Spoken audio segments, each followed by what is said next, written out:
Time, waste of money, पर मुझ में हिम्मत नहीं हुई. I got cold feet. मुझे ऐसा लगा कि अगर मैं ऐसा करूंगी तो I will not be spared. Hindustan का जो आवाम, स्पेयर तो वैसे भी नहीं किया है इनको.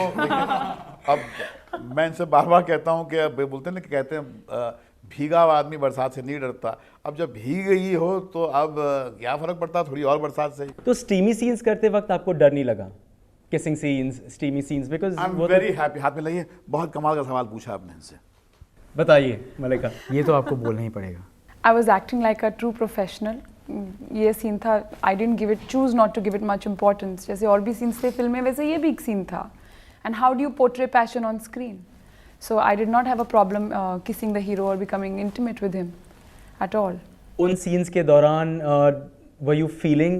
सबसे पहला सवाल ये रहता है कि किसिंग सीन है, इंटीमेट सीन है, हीरो पास में आएगा, अनियन ब्रेथ तो नहीं है. अनियन ब्रेथ इमरान हाशमी की सबसे बड़ा, बिकॉज गोली मार दूंगा तुमने, मैंने उसको भतीजा है लेकिन फिर भी बोल दो. नहीं, सब बहुत Anurag was really very considerate and kind. उन्होंने पहले क्लोरेट्स, इलायची वगैरह सबको दी जिन्होंने सीन शूट करना था. So it was taken care of. सबसे पहले प्रॉब्लम यही आई थी कि अनियन ब्रेथ, प्रॉब्लम की इमरान की तरफ से कि आपकी तरफ से? आई वॉज वरीड कि कहीं अनियन ब्रेथ तो नहीं होगी, सारा पैशन वैशन कैसे आएगा, you know, it's a very strong punch and breath. तो मलिका, आपके लिए इस फिल्म मर्डर में सबसे यादगार लम्हा कौन सा है? सबसे यादगार जो सीन फिल्म का था वो तब था जब सिमरन अपने बॉयफ्रेंड को कन्फ्रंट करती है, when she sees another woman with him and when she is completely shaken up and when the other woman accuses her that you are a bloody whore, you know. मैं तो सब, and जब उसको realization होती है that what the other woman is saying is right, वो तो सब कुछ खुलेआम करती है और मैं सब कुछ छुप छुप के कर रही हूँ. I am hypocritical, I am leading a double life.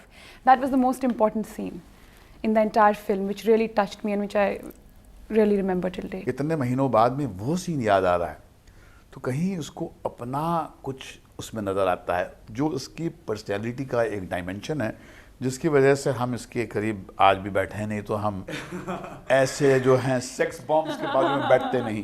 He is very precious to me. इसका मतलब है कि मलिका शेरावत से एकदम टॉप ग्रेड काम करवाना है तो पहले उसे डांटना पड़ेगा. नहीं, डांटना पहले नहीं, हर लम्हा आपको जो है एक ही रिश्ता हो सकता है कि डांट डांट के ही आप इससे काम. जैसे भट्ट साहब ने कहा कि तुम्हें डंडे मार के तुमसे एक्टिंग करवानी चाहिए. तुम जाट हो ना, हरियाणा की हो, तुम्हें डंडों की भाषा समझ में आती है. सुना है कि बैंकॉक में जब आप ओपनिंग सीक्वेंस शूट कर रहे थे तो बहुत ही दिलचस्प किस्सा हुआ था. उसके पीछे बहुत बड़ी कहानी है. बहुत I had to run in the streets of Bangkok और पुलिस मेरे को चेस कर रही है. तो वहाँ की जो लोकल पब्लिक इकट्ठी हो गई थी, उन्होंने सोचा कि एक्चुअली में मैं कोई चोर हूँ और एक्चुअली में मैंने कुछ चुराया है, तभी पुलिस मुझे चेस कर रही है और भाग रही है पीछे. So there was this man वो मेरे साथ साथ दौड़ने लगा. He was trying to catch me and the cops were trying to catch me. It was crazy. Bhatt साहब, आपने कहा था कि आप सिर्फ नए चेहरों के साथ काम करेंगे, स्टार्स के साथ फिर से कभी काम नहीं करेंगे.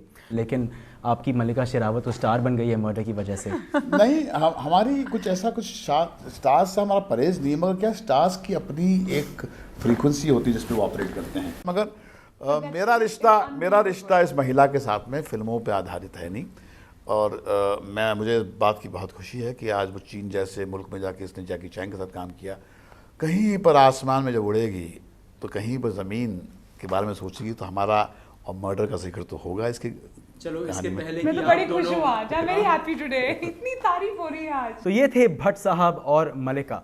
कुछ ही देर में मर्डर की बाकी कास्ट एंड क्रू हमारे साथ होगी, आपके साथ अपनी दिलचस्प किस्से और कहानियां बांटने के लिए. तब तक देखते हैं आज की महामूवी मर्डर सिर्फ मैक्स पर.